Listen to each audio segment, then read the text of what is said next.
Welcome, everybody, to the Raad Life, the only talk radio show that takes you along with host and age explorer Rod Gantos on his continuing journey of discovery into life's challenges, opportunities, options, and all the latest and greatest things that come with getting older. The Raad Life is brought to you this week by Your Home for a Lifetime, a company dedicated to empowering you to stay safely, independently, and comfortably in your own home. And now here is your host, Rod Gantos. What is happening, Orange County? Paul, how are you? I'm doing good. This is. Can I tell you two weird things? Can I ever stop you from doing? No, Give me two absolutely weird not. things. Yeah. Today is Our guest is even less smiling. He knows too well. No, because I've been calling Tom. Tom. That's right. He's been Hey, calling Tom. me. So what do you got for us, Tom? That's okay. Today is my birthday. Happy birthday! I'll tell everybody that. And the biggest birthday gift you could give me, you did today here, because in all the years we've done this show, we've only ever lost the episode of one show. The lost episodes of that I OC did, Talk Radio. and I did it simply as they had come in and done it, and I thought it was such a powerful story. I said, come on and let's tape another one. We had some great, powerful stuff. We ran it. I lost it. For a year, they chased me, and I did what you're never supposed to do. I just stopped calling them. I was so embarrassed, I simply gave up. Wait, so we're celebrating your birthday and we're taking away your public shame in the one go? And my guilt. One fell swoop. My guilt, my Catholic guilt is going to go away because we have a chance to bring them back, and we've made a deal where we're going to do one more. I mean, removing this is a guest to listen to. Removing Catholic guilt. This episode We is will a biblical take your proportion. picture off the Project Independence Start. All right. It's no longer. It's being removed as we speak. We have something else to celebrate, by the way. What? Which, by the way, first and foremost, happy birthday. Thank you. Okay, and I'm glad that that's the case. I've been laughing for. What we have to celebrate for is that this show's been on the air for 4 years. Has it really? Is this around when we started? 4 years weekly. Wow. Okay. Yeah. Wow. So we've got two birthdays to celebrate here. We've got 2 birthdays to celebrate. But I will tell you, one of the things that Paul and I talk about this all the time. The show came about in a very serendipitous way. Totally. Right? Paul said, hey, baby boomers. I said, I have no clue what I'm doing. He goes, never mind. And said, okay, do it on a monthly basis. Sure, no problem. Next thing you know, it's 4 years later, right? And that was when you were going through one of your I'll say yes to everything. And it was my Jim Carrey 6 months at the age of turned 50, right? And then we have had a lot of moments of serendipity. This one, I didn't walk in here. Sorry, I didn't check Facebook, so I had no idea it was your birthday. Okay, but I also had no clue that this was actually how things were aligning, and I am tickled pink to see that this is a happy birthday, Paul. I'm glad I could show up with something for you today. This is really, I'm not making light of this. This takes a great burden off because these people do great work placing, I'll let them explain what they do, but they place people with, I don't know how to politely say this, but disabilities into jobs, people who would otherwise not be able to be independent. Okay, all right, okay. So, and Tom, they brought in some... He's on a roll. Let's leave him be. They brought in some of their clients, some of their people they've done, and they told the most touching, amazing stories. And for me to lose this, I'm still not totally... I'm going to recommitted and go back and look one more time at our archives and see if there's some miracle I can still find this. So with that being said, Tom, a.k.a. Paul Roberts, okay, I would like to introduce... I always wanted to be Tom. I always thought Tom was a cool name, so that's okay anyway. I'm never going to be your Jerry. Don't even think there. But I do want to introduce Paul Roberts' gift for his birthday. Oh. Now I'm uncomfortable on so many levels. So Todd, Paul already kind of started down the path, okay? But please take a minute, introduce yourself, and tell people who you work for and why you are here today. And thank you so much, by the way, for accepting the invitation. Oh, I know absolutely. we reached out to each other on LinkedIn, and I've been wanting to have you guys on for a while. Again, this is just added blessings what just happened with Paul. So and we certainly at Project Independence consider this a continuation of our conversation. Sure is. We started it with some clients who were in here, and Paul Tom we'll redo it, and it'll be better. Tell us what Project Independence. My name is Todd Eckert. I'm the Director of Development at Project Independence, and we are actually in our 42nd year, beginning our 42nd year. Thank you for. And what do you do? We support people with adults with developmental disabilities, which throughout Orange County, we have again done that for 42 years. And it's amazing. It's in all different aspects. We help them with finding housing, finding roommates, finding jobs, finding volunteer positions. We have 3 major divisions. We have day programs and our supported employment and independent living, and then we also have our supported living. And we talked a little bit before we went on the air bit. about how some of the circles that you and I have basically turns out cross, and they're people that are points of connection, and when you start looking and talking about those people that we're talking about here that are that we share, it makes a lot of sense. There's a lot of big hearts out there that are basically involved in tremendous. But I think the importance. In fact, the state has leaned into us lately because we have always operated from the premise of an inclusive model. But these are and tell people what that is for you. Well, in our world, the semantics make sense. But to explain it, the very basics is we're used to what we call sheltered workshops, which are truly provide a need where adults with developmental disabilities will gather at a central location, have transportation in, have a sense of purpose, maybe a job and an income aspect at that one location. We've always operated from the premise that an inclusive model where we reach inject into the bone marrow or the marrow of the community and get our people participating. And the reason is, one, is because there's huge benefits to them being out and about in the community itself. And the independence that stems from that, learning how to get up on time and find transportation confidence, to work, all aspects, all the confidence. But we also discovered long ago the reciprocal benefit, because I think we as the public have then gotten used to celebrating them right along with us, realizing there is very, very little difference. The sense of independence is what we all want. And even I was talking to my father the other day. I've now been with Project Independence for 3 years, and it had never occurred to my father, who's 91, to strike up a conversation with his bagpacker at their local market. But this is up in Washington State. They have a very, very rigorous program up there as well. And he said, I had no idea. He said, well, how do you get here? And the guy was very, very excited about, I take this bus to this bus, and I get here, and I have to be here by 9. That's an achievement and accomplishment. You talk about independence, but it's also my dad has the opportunity to say, okay, my shoulders come out of my ears. I don't feel like I have to speak to them differently or be patronizing. It's a magical, magical reciprocal benefit that we all get. Can I take 2 minutes? And you've now totally reminded me of the story. It's all coming back. It's all coming back to me. You guys brought in somebody, and I want to say because it's your birthday. I want to say he had like Down syndrome or something like that. I don't even guess. Something very disabling, and which physically sets him apart. And I understand. Too often we take people with mental disabilities. He's differently abled. And we put them somewhere else so that we think they'll be safe and that people won't stare at them and make fun of them. Yeah, we do the same thing for seniors. Right. Exactly. Exactly. And so, and how great we found a place, and you're saying, no, we're going to mainstream these people. We're going to bring them back into society. And we're going to risk that somebody's going to feel uncomfortable or scared or say something mean or whatever. We're going to bring these two worlds back together. And you brought in a young guy who worked at Trader Joe's.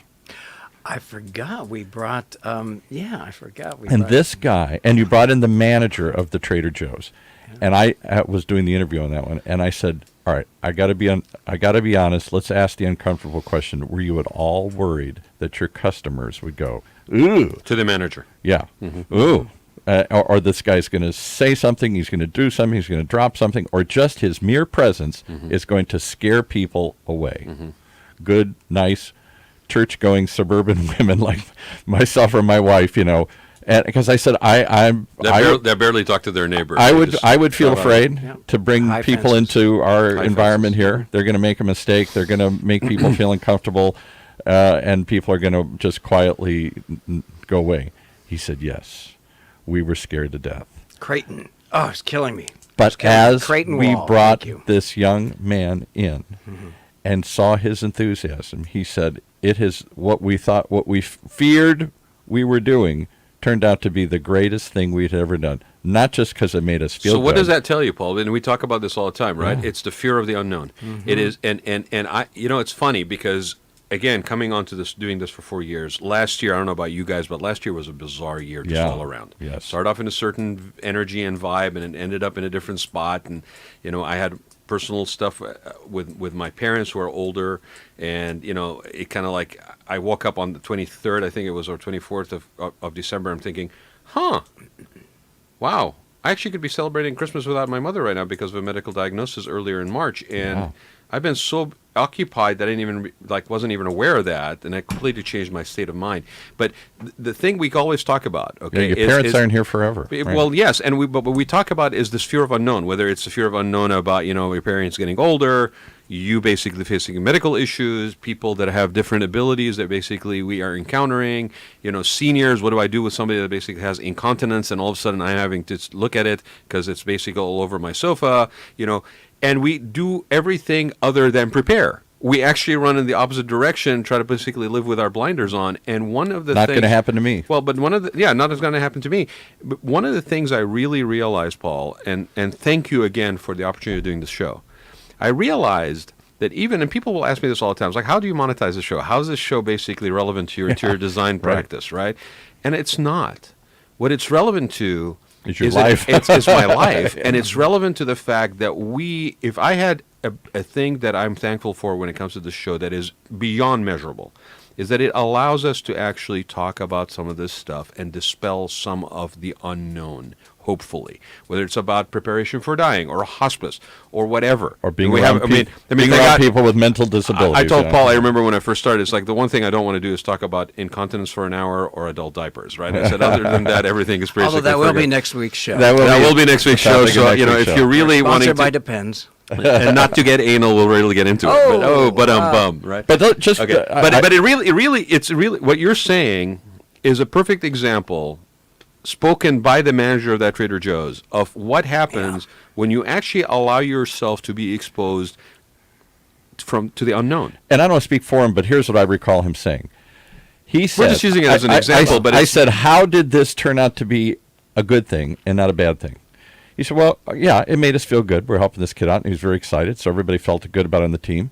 He said, but more than importantly than that, the team came together. Yeah. They love this guy. They look out for this guy. They look forward to this guy. Well, and Todd, let's talk about some of the nuts and His bolts enthusiasm of is their enthusiasm. There's actual quantifiable benefit. There is a huge benefit, and that's why I mean, I call it the reciprocal benefit is...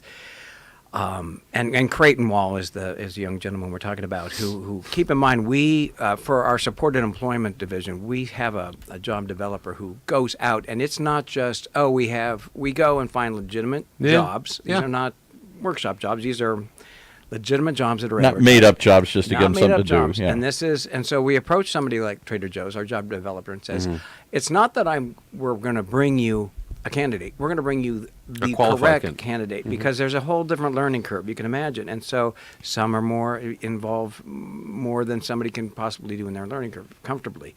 And we support the employer as well as the client, our own client. So with that said, Creighton was a perfect example. Creighton is, as you noted, Paul Tom, that he is he's incredibly full of life, matches excitement, Trader Joe's dynamic perfectly. And he was electric. He was exciting. Just alive. And they said, how can we not? This is a guiding thing. This isn't, okay, we'll bring him up to our level. No, this is just guiding this energy, and it matches their dynamic. He happens to work at the Crystal Cove Trader Joe's, so life is pretty good down there. But let me give you another anecdote about Isn't it funny? Sorry, Todd, before you get off that, isn't it funny, though? We don't assume any issues with identifying potential in what I would use kind of in passing, able-bodied, right? But I mean, everybody's got friggin' disabilities. Sometimes it's just emotional, right? But why we don't have any issues with recognizing potential and elevating it? And yet we feel very uncomfortable when it comes to something with people with different abilities. Hold on a second, Paul. Okay, with different abilities. Right. I mean, I will tell you something that is to this vein that is related to what I do for a living. I've been a certified aging in place since 2008. I have been an interior designer in commercial settings and hospitality since 94, 98 maybe, okay? And I have always looked, and this means that why I'm saying those dates is because this means that American Disabilities Act has been in effect basically as long as I've been practicing. Okay, and never did I cursing them out. As no, I actually no, and that's my exact point. people curse out ADA, American Disabilities Act, which I think was 97, if I remember correctly. Good guess. Yeah, somewhere in that range. And basically, they all look at it as being a burden. They all look at it as being a problem. They all look at it as being some additional regulation. And what's the minimum we can do to meet them? And the qualification for compliance is the minimum compliance. And I have said it, and I've put it on my website for years. I've said, if you're smart as a commercial business, you should not be looking at ADA as minimum compliance. The ADA should be the beginning point for you to have a universal delight approach for what you do for your environments. Because if you do that, the benefits, esoteric and quantifiable, are measurable and multiple, versus if you just look at it as being a problem. It's kind of like, is it a challenge or is it an opportunity? And so when you take that factor and you factor it into the actual human component and not just the physical environment, the same applies. Yeah. And as I recall, the manager of the But the burden is on you to actually educate yourself enough to put yourself in a need to basically acquire knowledge so that you can basically evaluate it. If you are blinders on and you can't see it, you may actually miss out on an opportunity to engage somebody like playing long ball. You know, any businessman. And let's say all these guys who have their ADA, they fought it. And now you have the baby boomers aging who have mobility issues, and suddenly their place is still accessible, and suddenly the dollars are still coming in.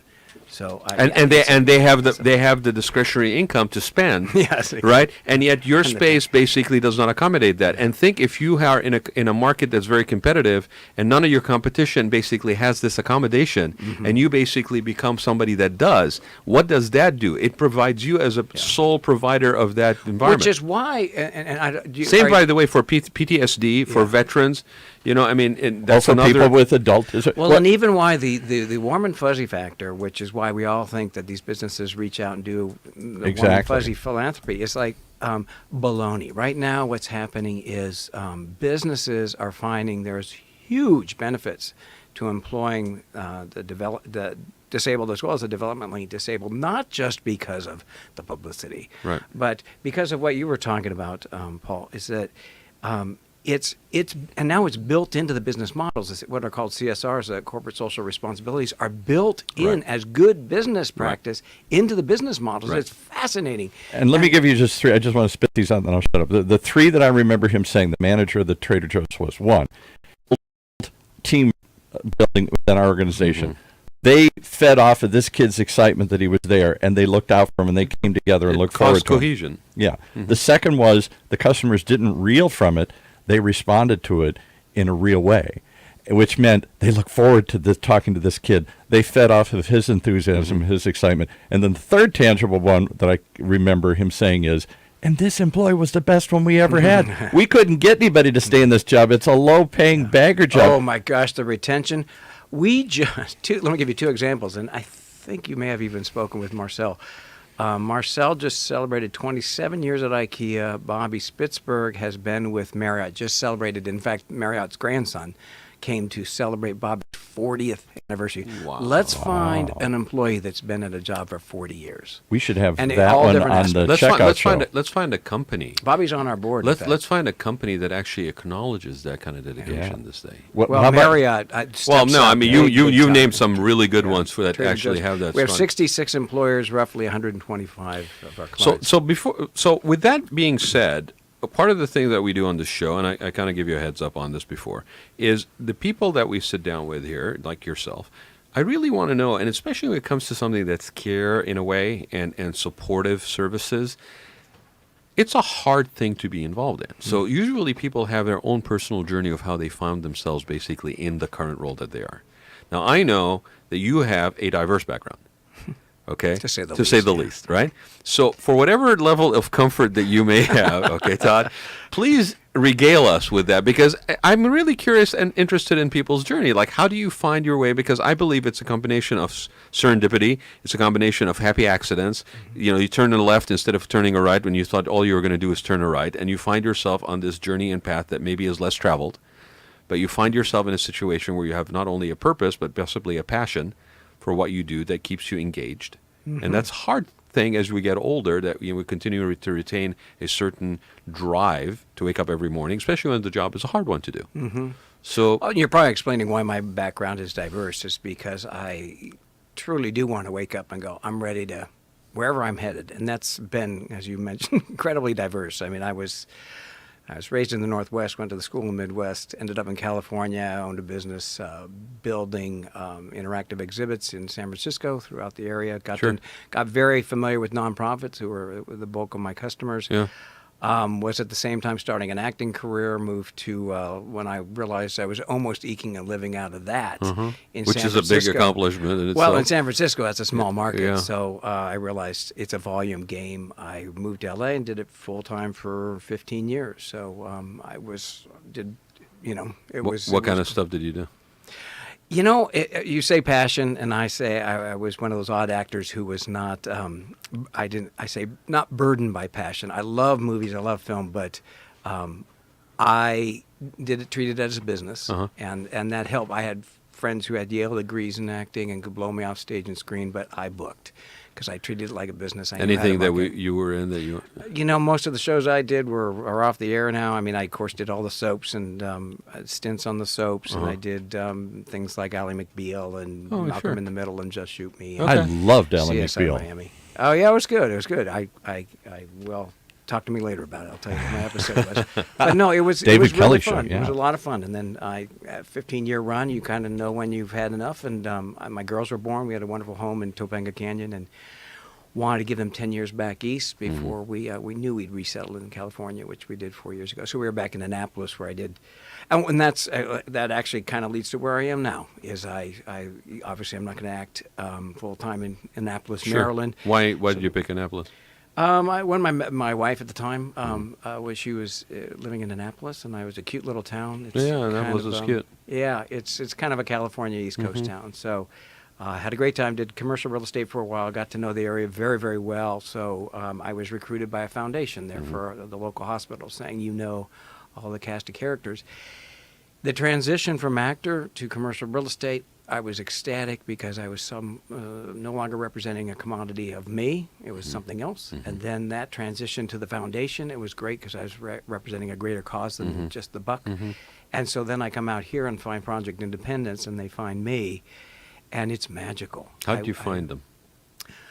How did I find them? It truly was happenstance. I thought I was going to go back to work for a hospital foundation. I was talking to Hoag and Mission and St. Joe's, and just thought and these guys found me. It's something that, there was a fear factor to it. I didn't think I knew the language, put that in heavy quotes. And they taught me differently. They said, no, just address them.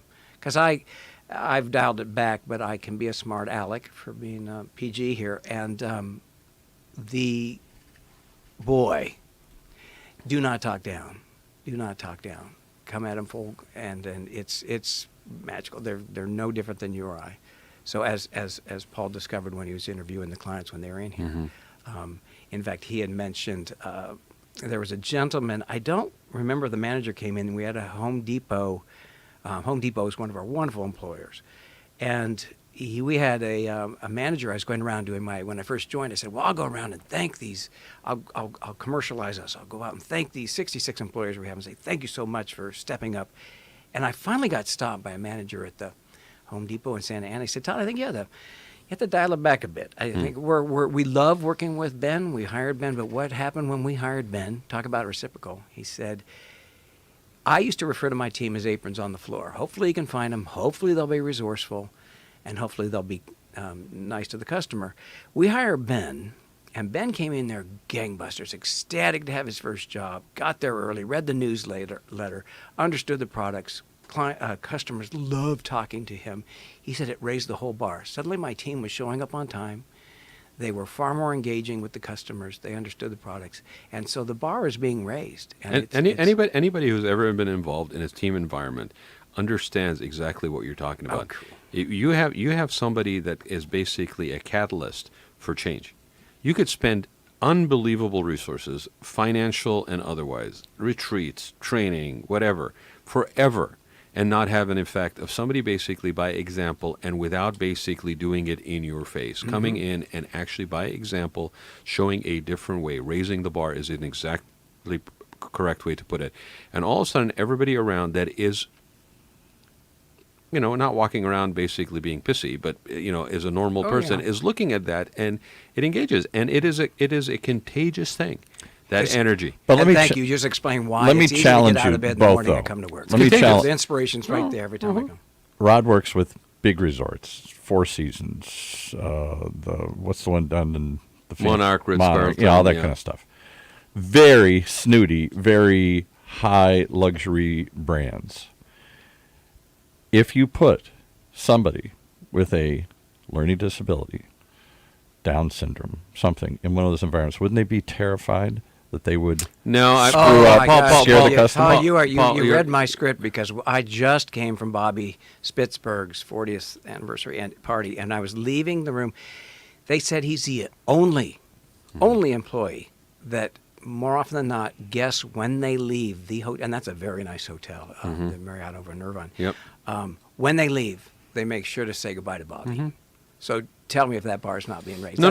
And Marriott says that matches our customer service to a T. In fact, I do want to celebrate some of these brands too, without really calling anybody out one way or the other. But hospitality, the spirit of hospitality in a lot of cultures, some of them do it better than others, but they all have this. And to quote my co-host on the other show, it's in their DNA. Craig Sullivan on Check Out California, it is in hospitality's DNA to care. What sometimes happens is we get so caught up in the minutia of the reports and the projections and all this stuff that we lose focus momentarily, in most cases, of what really counts. And what you're talking about used to be the porter at the front of the hotel that basically asked about how a person's daughter was and whether she graduated from college and what's her next plans. And this was the porter. And they've been there for 20 years. And you basically, every summer that you went to that hotel, there was a personal connection. There was the groundskeeper, the bellboy. Yeah. And that really is what differentiates the experience. And we're all experiential society now. I mean, and anybody who you will talk to will tell you, if you are to be successful in retail and successful in a business, successful as a company, there has to be an experiential component to what it is that is your internal culture. There's too much competition, and it's all about recidivism. And if you're smart, you use that for your advantage in order to thwart off some of that competition. Well, and it's why we are not selling our employees. They are everybody's game. They totally get it now. And we're, every day it's a new horizon. But for the most part, as I say, we have now 66, and we've got the T-shirt let's laid lift out this up here. for a Call second. some of them out. Let's lift it up from here. I happen to explain this is the T-shirt from last year's walk. And these are our sponsors from the walk. Many of them look familiar. Some of them are big. Some of them are small. Many of them employ our clients. All of them stepped up as financial sponsors. Go ahead and read off some of these names just so people that can't see them on the screen. Again, Mitsubishi Electric is talk about somebody who's built it into their DNA, their corporate DNA. Always steps up for the developmentally disabled. Home Depot, of course. Knott's Berry Farm is wonderful to us. Advanced Dental Care. Jeremy Jorgensen over there totally gets the logic of giving back and what the benefits are. Union Bank has been magical. Catalina Flyer, there's a wonderful story in there I can tell you later. Serve, all these now, guys. can I just stop you? A couple of those sound like technical sorts of jobs. How could somebody who's developmentally disabled work on the Catalina Flyer, a complicated boat, and not fear they're going to... So before we go, though, we're going to take a break. Yeah. Before we go, Todd, give people the website for Project Independence. Thank you. It's fairly easy. It's www, though I can't say it. It's proindependence.org. I like that. Isn't that easy? Well, it's not only Project Independence with pro abbreviated, which makes it an easy website, but it's also pro as in positive. Yes, proindependence.org. We are pro-independence. And the reason that happened is because we did what is unheard of in the nonprofit world in 2007. We merged Vantage, there was Vantage, which did day programs. There was Project Independence, which did mainly supported employment and independent living. There was redundancy there. We still have the same executive director, Debbie Marsteller, who's been in this for 36 years now, said, let's join forces. Well, like churches, everybody's got their own ego, everybody's got their own ideas. We're not merging. Well, and so it's unheard of in the nonprofit world. Especially in the nonprofit world. And we joined forces. We were value adds to both, and boom. And they had Pro-Independence. They were called Project Independence, and Vantage gave that up, and we retained the name Pro-Independence. I really like the positive aspect of the name, I mean, not, but to be pro-independence. You are in favor of independence. Is awesome. Talk about branding. We're going to take a break, Todd. We'll come back. Okay. You guys check out Pro-Independence, the website, and let's just give them the date, because you mentioned something about an event. Absolutely. You got one coming up, so we're going to talk about that after the break. Okay. I want to talk about the Catalina Flyer story. Mm-hmm. I've taken them many a times, basically go scuba diving. And then we'll let Paul have a couple more minutes. So let's take a break, and we'll be right back with Todd Eckert from Project Independence. Imagine what it would feel like to lose everything: your job, your home, your family, your dignity. This has happened to thousands of the men, women, veterans, and young adults we serve at Working Wardrobes. What do we do to help? We provide career development services, life skills workshops, job skills training. We provide the perfect interview outfit, and we get clients placed in jobs. Call Working Wardrobes, 714-210-2460. Donate, volunteer, invest, hire. Do you want a free analysis of your inbound marketing? Do you want it in 30 seconds or less? Then check out Marketing Grader, the free marketing tool from HubSpot. It's simple. Just go to marketinggrader.com, enter the URL that you want to analyze, and Marketing Grader will instantly give you a detailed report grading your lead generation, mobile marketing, social media, competitive benchmarking, and more. It's simple, it's powerful, and it's free. marketinggrader.com. All right, see, we get these guys to stop talking and come back to the mics here. We got the Raad Life back on air. We're on the air? These guys are brainstorming. Oh, we should do this, we should do this. And actually, that was me allowing you to have a moment before. Now you need to sit back there. Paul Tom. You know, I have to say, Paul Tom sounds like a hair salon, right? I know. Paul Tom. Yeah. I'll be going to Paul Tom. Hi, I need a little bit off the top there. Can I go to Paul Tom's? Do you guys do straight razor shaves too?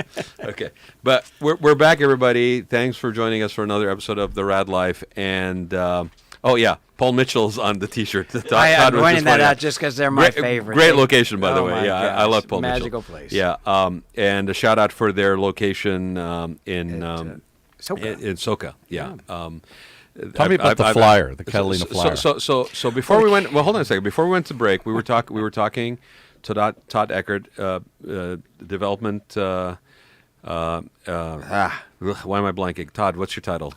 Director of Development. Yeah, Graham Poobah. It's a DD. It's a Director of Development at Project Independence. And give them out the website again. Proindependence.org. Be in favor of independence, proindependence.org. Easy to remember. And before we went to the break, we were talking about some of these great corporate partners that are involved with Project Independence. And that employ people. That employ people. Many of these employ people. You picked on one. You're going to come after Catalina Flyer. Well, you mentioned there was a story to Catalina Flyer. Well, I have to offer it because this is fantastic, and I'll give you there's another plug for a wonderful organization. Catalina Flyer sponsored our journey over. The backtrack is this the adventure? Access to Adventure. Access to Adventure. This is, I'll try to be short-winded. Good luck. But Access to Adventure was a program. Company. We believe in independence, like all of us. You were referencing outdoor activities. And we're essentially a contractor to the regional center, right? Mm-hmm. They reimburse us. Mm-hmm. Some of our stuff we lose money on offering the service, but we've got to offer the full spectrum or nothing. So we do all that. Part of that program for a long while was the adventure program, getting them out canoeing, hiking, trips, camping.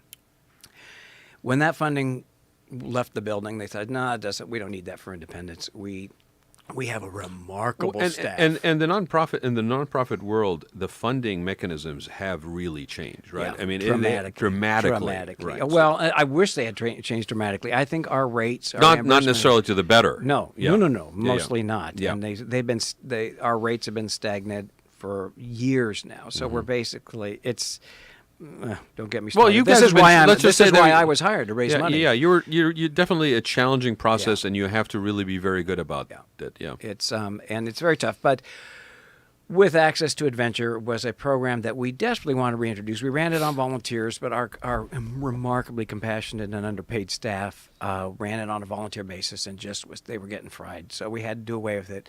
Last year we had, I found a family foundation. I live on Balboa Island, and there's a friend of mine down there has a family foundation, the Gladys Foster Family Foundation. They stepped up. They said, we're going to underwrite this. Because their son has a brain injury, and he was put himself back into his independence through kayaking. And they said, if you want to run these programs, at the Newport Beach Aquatic Center? Yeah. That's where I kayak, Yeah. And so we did that initially. We did an outrigger adventure, but they underwrote it. And the foundation, and they doubled their gift last year. It's a great fundraising vehicle. And one of the events that we have, and we're making it an annual event, the reason I'm pointing to Catalina Flyer on our T-shirt, is they subsidized us on the journey over. We used the one off Balboa Island, which is, again, right across from where I live. So it's right by the fun zone. Yeah. Then we got over there. We teamed up with the Island Conservancy. I see their logo on here, too. They charged us basically a cost fee, and that cost fee was picked up by the Costa Mesa Foundation stepped up and said, we want to participate in this. This is so important that these people get out and about, not just work, not just have a place to live, but expand their abilities through outdoor adventures. So life they enrichment, not paid just for life that. sustaining. They paid for the island tour over there. So it was a magical day that we're going to do again in August. We love the Catalina Flyer. They're out of commission until March, which drives me crazy because I go over there, as you said, and I go over there quite a bit. But we have all sorts of people on this. Well, I want to give a shout out to a common buddy of ours, Mr. Steve Gostin. Steve Gostin, to know him is to love him. Yep. So Steve, shout out to you. The world's cross, my friend. The paths cross and circles are within circles. So Steve, in fact, sits on our board. Yeah. He's a proud member of our board. But talk about how, maybe it's not the Catalina Flyer, but some of these other things where you wouldn't think they would employ somebody who is mentally, developmentally disabled because the job is too demanding or safety or fear. We got Paul Mitchell on here. The school, by the way, Costa Mesa. So what? Well, again, they are a sponsor, not an employer, but John Paul DeJorio, who is I loosely know is. He's built that even when he was selling shampoo out of his trunk of his car. He knew he had to give back. And you look at the dynamic. Part of their whole culture. Oh, my gosh. Yep. It's remarkable. They step up time and time and time again. They had an access to adventure day at the spa at their school. That was, you can just imagine how cute this whole scene was. We're getting mani-pedis and haircuts and styling. It was a bundle of wonderful. Their staff. And how did your people react to that? To having common luxuries that they're trying to survive day to day. How would anybody react? Wait, hold on a second. Yeah. Did you say common luxury to massage? Mister, I haven't been touched since I brought. Did you got me thinking you didn't it's know a that, common luxury now. I actually brought in a massage therapist for him on the air one time. He looks a little pampered. Was that 4 years ago? You're right. You're you doing called me another out correctly here. But I'm just saying, obviously, I don't know anybody that's mentally disabled or what the correct terminology is. But Haven't you met Rod? But I would assume that they don't get pampered, that they don't get taken care of in that way. Well, let's look at it seriously for a second. It is pampering certainly, but it's also being treated well. Yes, and, right. And we're talking about jobs and being treated well by teammates and people wait on you but to actually sit in the chair and be, how good does that feel to all of us? It was as I say, it was a magical day, So it's pretty much how any of us would. I want to dispel something here too, because what you just said, Paul, the way that you said it, there's almost like an assumption that people with disabilities, different abilities. Okay. People with different abilities. Okay. Let's change the friggin' D from disability to different. Okay. That. People with different abilities. Okay. There's sort of this misnomer that it is people that are struggling. People that are coming from broken homes. People that are different. People that are different. They're sort of outcasts to society. Okay? Open your eyes, people. There are people in your own neighborhoods, in those exclusive, walled-in, gated communities. There are people of all walks, shapes, walks of life, all levels of family structures, all kinds of family dynamics that maybe have different abilities. And the perfect way to basically make that as clear as day to you is look at all the veterans that are returning with PTSD or shell shock or things that are due from them serving the country. Those are people with different abilities. They may be temporarily, it may be for an extended period of time, but those are people that require us to deal with situations. You bring up a very, very good point, that there truly are different abilities. And give us 10 of what we call clients or consumers, and you will have 10 different sets of learning curves and disabilities. Give me 10 abled people, and I'll give you different. Exactly. Yeah. It's no different. And we have day programs, which many of them really their capabilities probably aren't there to have a paying gig, but this. I can't tell you how many times this has happened. Let's say we have somebody who we've maybe helped find an apartment or a roommate, or set up a program where they have something to do by day with our day program coaches. The first thing they do when they look when that happens, and they say, "How can I give back?" Oh my God, that's completing. They know So they're there's that independent infectious until factor they too. offer it back. So we have a group, in fact, Pay that's it a forward. magical group that the register is going to go over and do a drive around with, who get up every morning, and their day program, initial job that day is to volunteer at Meals on Wheels. They go to the senior center in Costa Mesa. They prep meals for homebound seniors and go out and deliver. You talk about magic happening. Susan Piperi and Senior Serve and Meals on Senior Wheels. Serve, yep, they're our partners. They're So friends you're of ours. taking developmentally disabled people that Who you could say have limited skills, so they can't work differently that able. job. I mean, but oh my gosh, you Dude, knock on a door. Let me just, because I do this, right? I pride myself on disrupting stuff. You right? do. Okay. Let me just say this. Todd's laughing. Yes, guilty as Whoa, charged. there was Okay. familiarity. All right. So familiarity. Okay. Here's the thing. Okay. Let me put the burden on society. Okay. Leadership. Call it not even society. Leadership. Okay.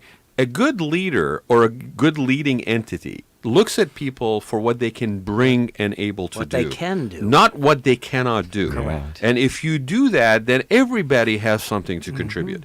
The limitation or the disability is not in the person maybe we're looking at, but in our ability to imagine how they can actually contribute.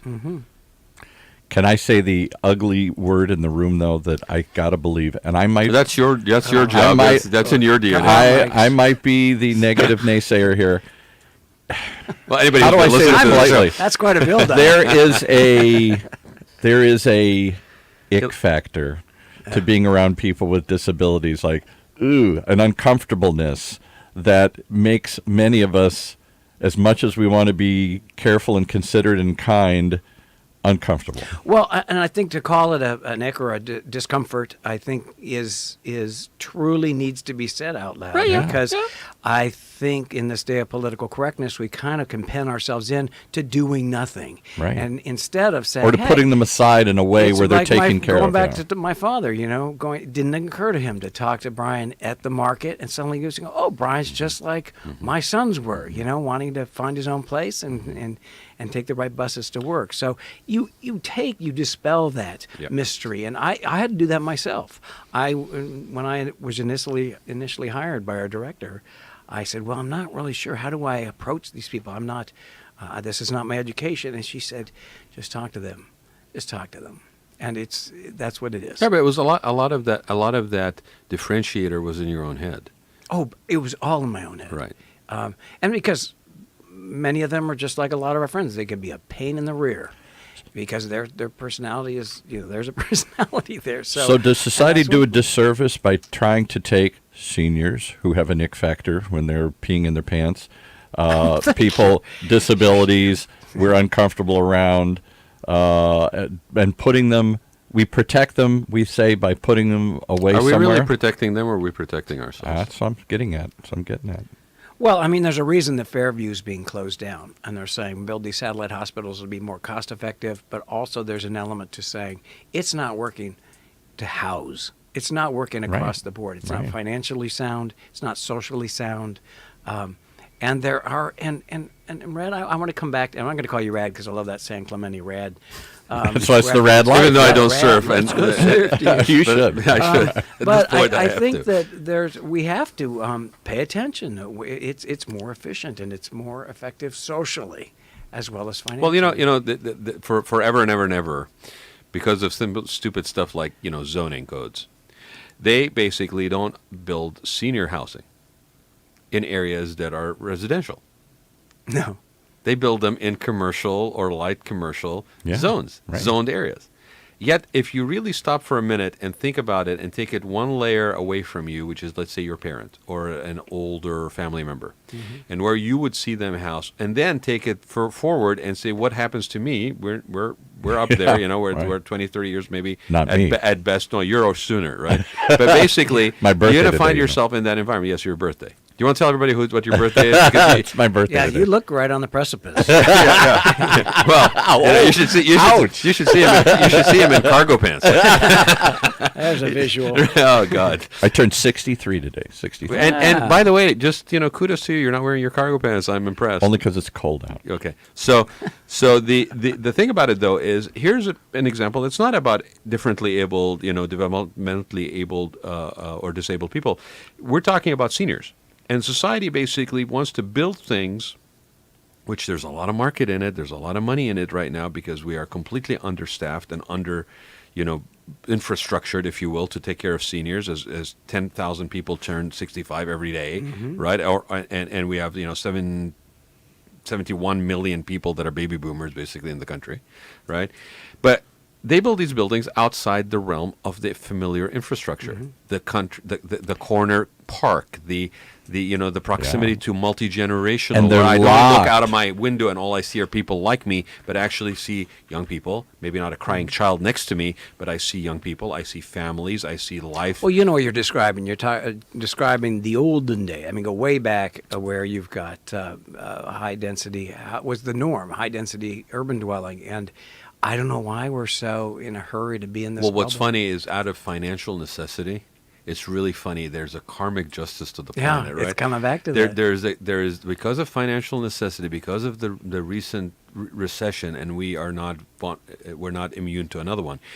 What has happened, and because of the ridiculous amount of demand and the shortage of supply on all of this stuff that has to do with aging, we are turning back towards a model of neighborhoods, of community support models, to basically provide these essential services. A house in the neighborhood that houses 4 or 5 old people. The old Golden Girls It's model. environmentally sound. It's transportation. Sustainable. Yeah, it's sustainable. Sustainable. Yeah. That's where my aunt We spent her we're last. turning, It's we'll call it high density living because it sounds, but it's basically urban dwelling. Yeah. And I don't know why. I mean, we left a house behind in Annapolis. It was 5,000 square foot colonial, 30 minutes out of D.C., 3 acres of rolling lawn and all this kind of stuff. And I went, all it was just this ongoing project. And my kids were out and about doing their school stuff and their sports. And I thought, why do we need this? It's just more places to vacuum. And it's, I don't want to talk it down. That's appropriate for points in your life. But as I look at this, and you talk about mixed use, there's a perfect example on Harbor Boulevard, Harbor Village, where many of our clients live, maintain their own places. It's not specifically for that, but there's subsidized housing in there, which is where we have vouchers for. And then you have the quote-unquote regular population. And it's a magical balance. It really is. Well, it's real life. And it's real life. It's real life. This is the thing. And you don't have the ick factor then. But If take it's a look part at- of your- and- because you've your eliminated circle. the unknown. Yeah. Take a look at the senior alternatives. You're talking about the, what do they call them now, where you live in a house? There's a term for that. Board and care. My aunt, who we well document on the show, passed away a few months ago at 93. In the last couple of years of her life, she was very disabled and could hardly take care of herself, but didn't have the money to move into a place. And so Meals on Wheels and other things, she was basically housebound in this little apartment. And finally, enough was enough. And she didn't have enough money to move into one of these assisted living facilities. So we moved her into a board and care. And even there, even though she's in a neighborhood, it's locked to keep her from wandering out and to keep other people from wandering in. That unfortunately, and she never went outside. That unfortunately is the operational model of that particular board and care, because there is ways to basically enhance that. And the neighbors weren't particularly thrilled that they were there. Well, and I think that's going to change. And you and I, Paul, have talked about this. As a more baby boomer population moves into that situation, the demands for certain things being different, everything from programs that are offered, services that are offered, getting them out and doing stuff, independence possibly of whoever is maybe able to still drive but is a resident of that, taking their lead on that. Those are going to change. That is the current model is unsustainable or marketable, to be honest. We even have in our program, we have many, many seniors who have been with the program for decades. I mean, they've been with Project Independence for we've been around for 42 years for almost the entire time, if not the whole time. And these are seniors with special needs, or developmental disabilities. So with that said, you can imagine marrying those two worlds, but oddly enough, it kind of lends itself to it because already they've got this infrastructure. And we also have go ahead, excuse me. No, go ahead. Finish your thought.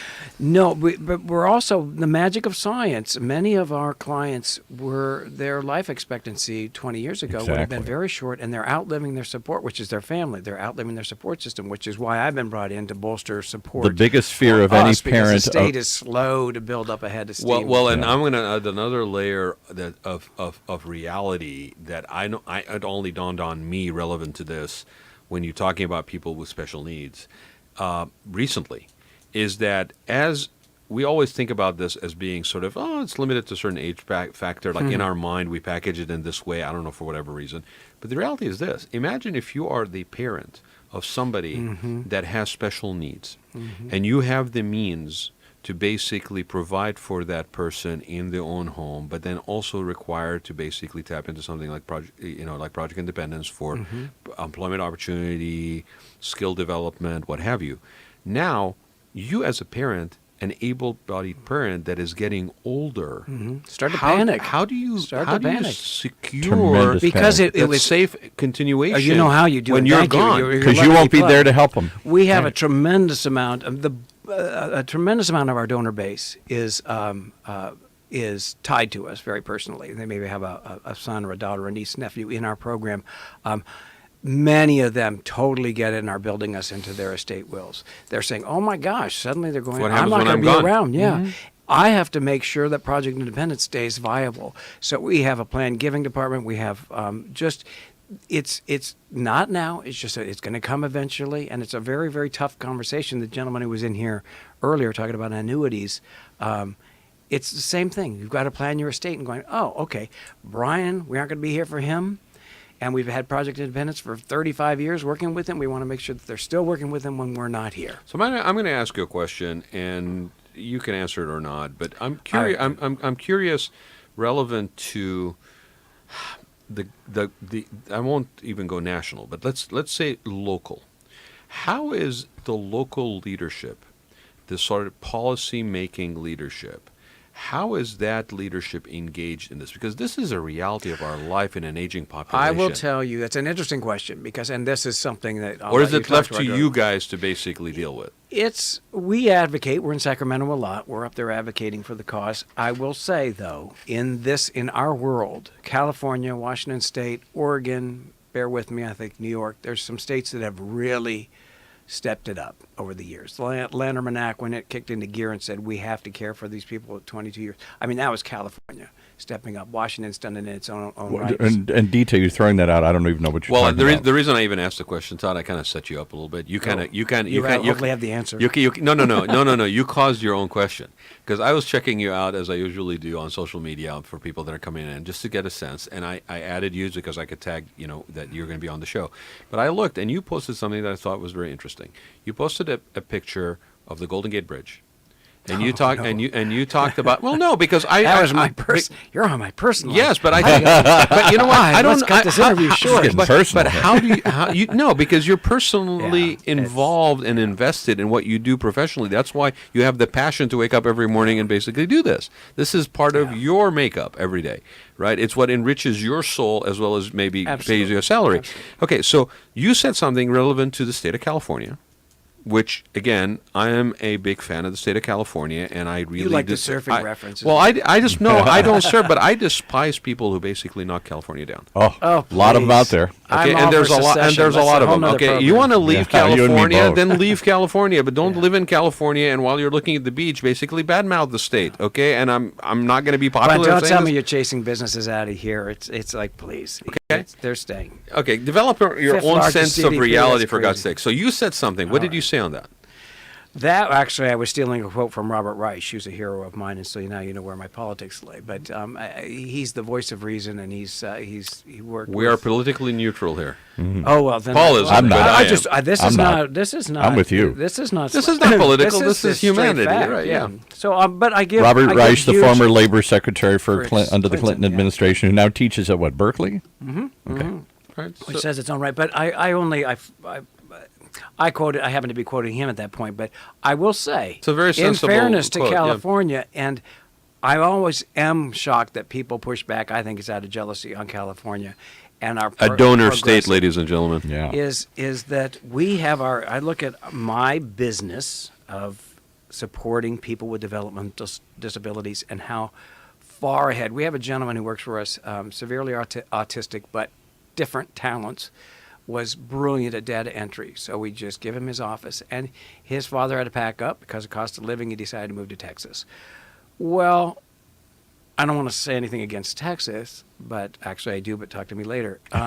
It's not part of the there. show. Just as far as Eric goes, Yeah. there's not nearly the support system for him in Texas. They Texas. just don't prioritize it. So there's very specific states that said it behooves us. And when you look at a California with what fifth largest GDP on an international Yep. scale, we're doing something fifth right, largest economy in and the we're world. supporting people with disabilities. So what's the quote from Reich that you're teasing us about that you had in your Oh, I think it social was media? that quote. It was Is relevant to it- that the state of California is the fifth largest economy, and that basically the prioritization of something like that is something to really, I think, as a Californian, you'd be proud of. Well, Because that we're supposedly overtaxing, and yet we are such a strong GDP. So do on it. we have specific spending programs? Do we have specific laws? Do we have specific... We do, and I mentioned the That's why I Lanham asked Act, the question. and it was a specific act to support people because if you think about it, over the And what's decades, the act? I'm sorry, you threw it's it out. called the Lanterman Act. And, Lanterman? Lanterman Act, yeah. All right. And it was a specific act to support people beyond the age of 22. Now, what happened, to our credit, over the decades, we've supported it within the schools, kids with special needs or developmental disabilities, as we're coining it now, and tremendous support all the way up to 18. Then we said, oh, we need to bump this up because they're staying at home until 22. Well, 22, then what? Then what? And these are also kids who are saying, well, I want to find a roommate. I want to find my own place. I want my independence. well, And the so assumption they is said, after 22 that you basically have cured yourself from yes, this. you've been healed. right. Go now Yeah. and be a productive member. So it's not that and they just need a support system. So to their credit, they set up regional centers throughout California. And as I said, we're essentially a contract tour to the regional center of Orange County. And they, as much as they're a beat behind, as I say, we're struggling, but we have these incredible donors. Hey, We're stepping up anybody and who has kids, subsidizing. anybody who have kids that live in a dual language household know that they speak later. You know that they are quote unquote behind. You know there are things that are basically taken and accepted as being slow, or behind, or different. Or one sibling has a strength in math and sciences, and the other one basically has a passion for sport. I mean, we don't evaluate people for being different in a manner that is hands-offish, and yet there's certain things we basically can't deal with. The interesting thing is, these people, and you said what happens after 22. Well, okay, if you're working. If you're at Trader Joe's, if you're at Paul Mitchell, I want to give a shout out to High Times Wine Cellars, my good friend Monet Quick Smith, whose family basically That family, owns it. man, Yeah. you talk about giving back. That is a.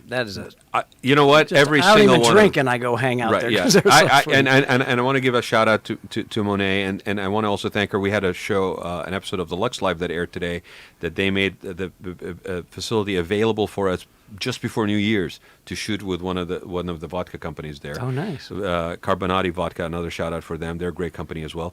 Embroider Me is another person that I basically figured. I'm just looking at this thing, and it's like I'm laughing as how many overlaps that I have in here. But the thing about it is this: the people that are working there, that are with different abilities, these are people that are taxpayers. So as they get older, these people are going to become seniors that basically were taxpayers. So you can't stop the support or availability of support services at the age of 22. The infrastructure has to be built, and if you approach it as a universally applicable environment Or as a resource. and a resource Yeah. and a potential advantage by engaging everybody. We have jobs, we have industries that are dying for jobs. We're talking about giving people visas to come into the country because jobs are not being filled. And yet we have resources that we need to just look at maybe from the left or right side of things, and I'm not being political, versus straight on, the way we normally look through, filter them differently, and we may have actual resources available for us to basically guide for the benefit of all. In the last 10 minutes of the show here, tell us what you do other than help find them work. How do you support them? What are some of the other programs that you have? The supported living and independent living is everything from, we call our staff bankers. They go in and help, maybe help them balance their checkbooks, pay their bills, make sure that they Basic stay on skills. track, filing, pay their taxes. I have to give a shout out to these wonderful folks who come during tax season, and you have to come and visit. It's endearing. Yeah, they got to do their taxes, I sneak right? my taxes in there because. Well, I was going to say, I think a lot of friendly. people I know that have nothing to do with challenges in terms of Would learning like that. Our challenge to could the benefit taxes, probably right? from what These you're talking guys, about. and I'm not sure if it's H&R Block, but I think it's just, I think a lot of them are retired accountants and say, Uh-huh. hey, I want to give back. And they come, they set up shop for the whole week, and our clients come in and do their taxes. So what else with do you them. do to help service? So you So we do find them. independent liv- do you- And then day programs is also takes you away from what we've been emphasizing about employment and such. Day programs are for folks who, a lot of times, are clients who maybe aren't comfortable with it, probably live at home still, but need to be out and about. And you, again, will see our staff with a group, maybe at Target, learning to shop or teaching life skills and getting out and Well, about. it's a process, A lot right, of them, too. it's kind of fun. They will go over, and Costa Mesa is a magical city. They're really, I got to stop saying magical. Next show I'll come up with a new adjective. But Well, they'll go off and Disney they'll- may come after you, is all I'm saying. well, they have. We're all in trouble now. But they'll go. Our job coach will take them, and there's one that they clean up T. Winkle Park. They just go through and they clean up. Sense of purpose, what we all want. My folks are Validation. 86 and 91 years old, and the reason they're that old and functional as independently as they are is because they have a sense. They've made sure they always have a sense of purpose. It's no different. So that's our day program. Our supported employment, as I mentioned, or supported living is also our independent living, helping with housing.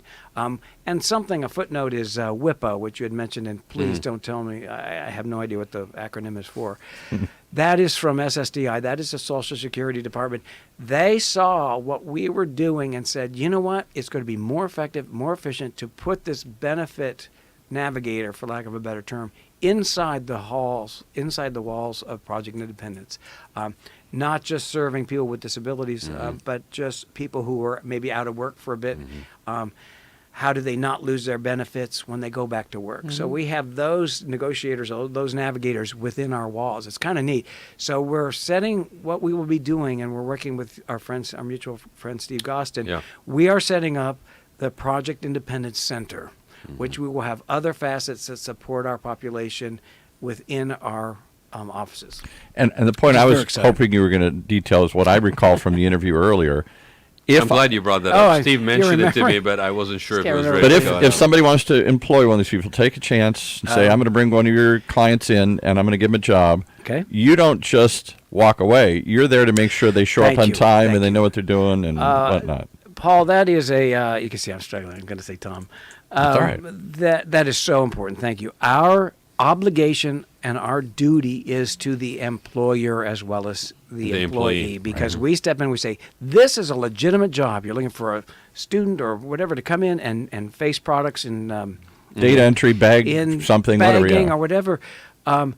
We will make sure those tasks are complete. We have a job coach. If they're in there for 6 hours a day, 4 days a week, we will have a job coach. If they need to be, if the learning curve is that flat or that slow, we will have a job coach on site coaching.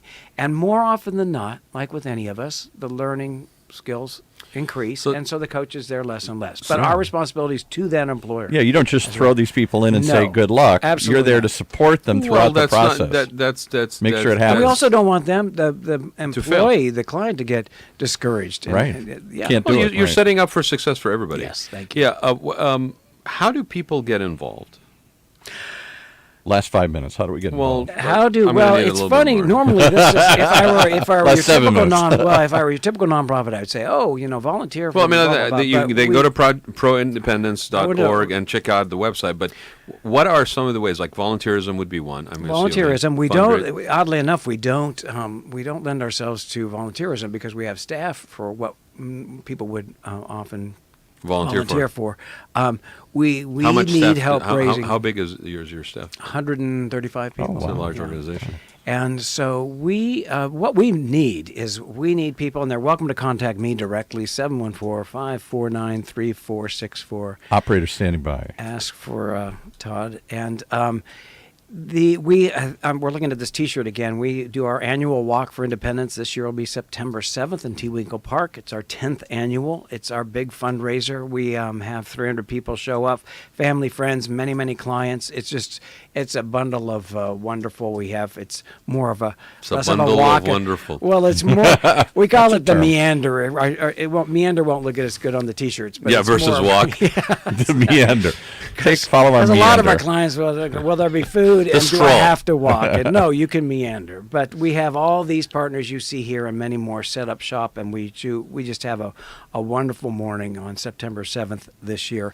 We need many volunteers for that. I can use you immediately to help me secure new sponsorship. We just had a wonderful holiday season. We tripled what we made last year in our holiday ask. How would they help you find sponsors if some volunteer? More often than not, call me and we will lay the groundwork. But more often than not, people they're working at law firms, they're working at dentist office, they're going a lot of these are new. Honest One is my mechanic, and they said, "Oh my gosh, we have a niece who does that. We wanted to." The Lions Club. Paul Mitchell steps up. They have a whole little entourage that shows up there. There's a group called Art of Strength Fitness, which will be next week's Access to Adventure program. They're going to do workout regimens for 20 of our clients, personalized to their abilities.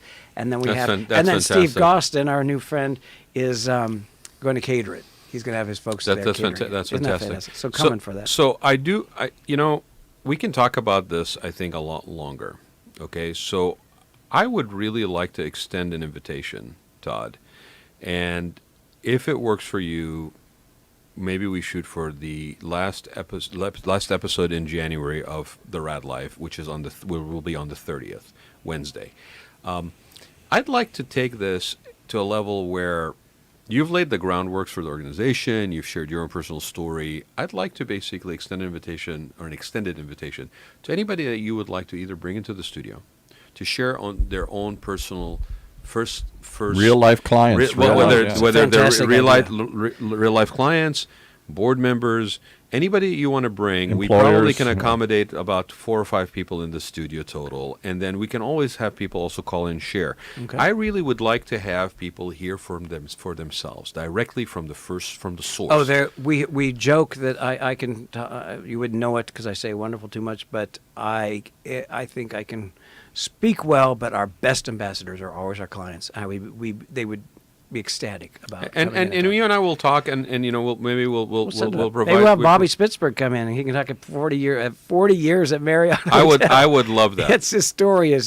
He won the International Employee Award at Marriott in 1997. That is huge. That's huge. They celebrate him. We'd love to bring him in. Maybe here check out California too, or something for that. Well, we'll start with the Raad Life. We'll see, but because I think I'd like to do a follow-up. Absolutely, yeah. I got a call back. So hopefully that works for you guys. We will hold the 30th for this. I really think in our continuing efforts to dispel some of the stuff.